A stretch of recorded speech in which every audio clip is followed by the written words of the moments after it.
अब मेरा एक चहेता स्टूडेंट जो अभी हाल ही में हॉस्टल वार्डन में सेलेक्ट हुआ है और कल ही उसकी ज्वाइनिंग के लिए ज्वाइनिंग लेटर आई है। तो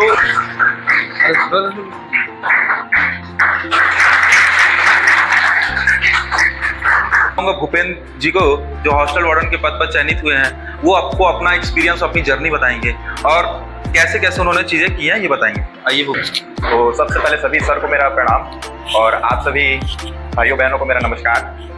तो मेरा नाम भूपेंद्र यादव है और अभी जो 15 सितंबर 2024 को जो छात्रावास अधीक्षक की जो भर्ती परीक्षा हुई थी उसमें मेरा 114 रैंक है और कल ही मेरा ज्वाइनिंग लेटर आया है। तो वर्तमान में छात्रावास अधीक्षक के पद पर मेरा चयन हुआ है।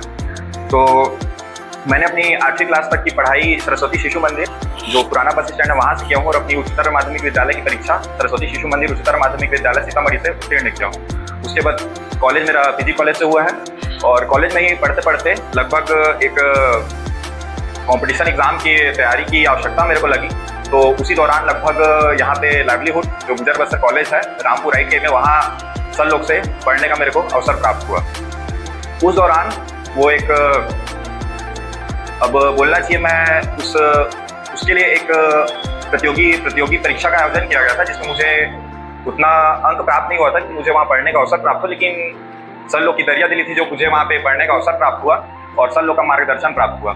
इस दौरान काफ़ी बातें जो मैंने सर लोग से सीखी वो मैं आप लोग के साथ शेयर करना चाहूँगा। जैसे कोचिंग में आने से पहले मैंने बहुत कोशिश की कि सेल्फ स्टडी के दम पर मैं कुछ गवर्नमेंट एग्जाम निकालूँ, लेकिन मैं उसमें पूर्ण रूप से सफल नहीं हो पाया।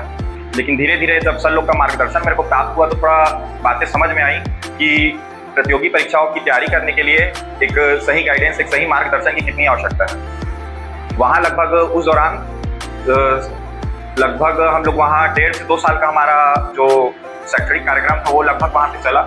सर लोग की क्लासेस वहाँ बिलासपुर में भी लगती थी। उसके बाद आके सर लोग यहाँ हम लोग को पढ़ाते थे।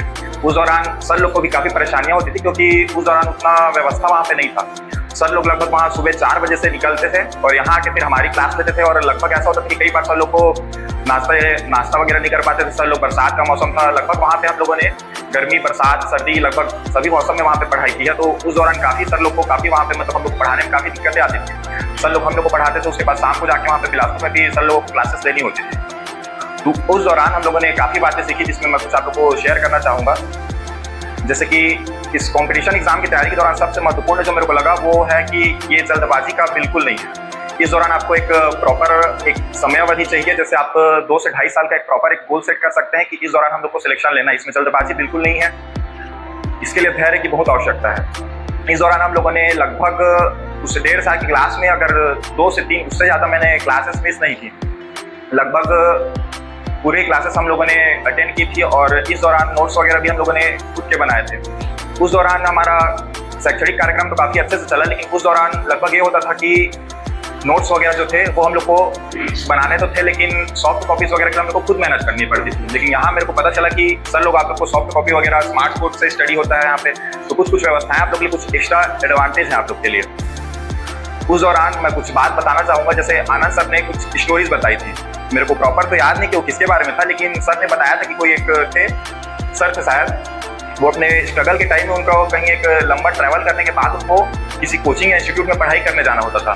तो लगभग जब वो बस से ट्रैवल करते थे तो उस दौरान उनको लगता था कि उनका काफ़ी समय वेस्ट हो रहा है। तो वो क्या करते थे, वो अपना एक वॉइस रिकॉर्डिंग अपने मोबाइल में साथ लेके चलते थे और उसको सुनते जाते थे।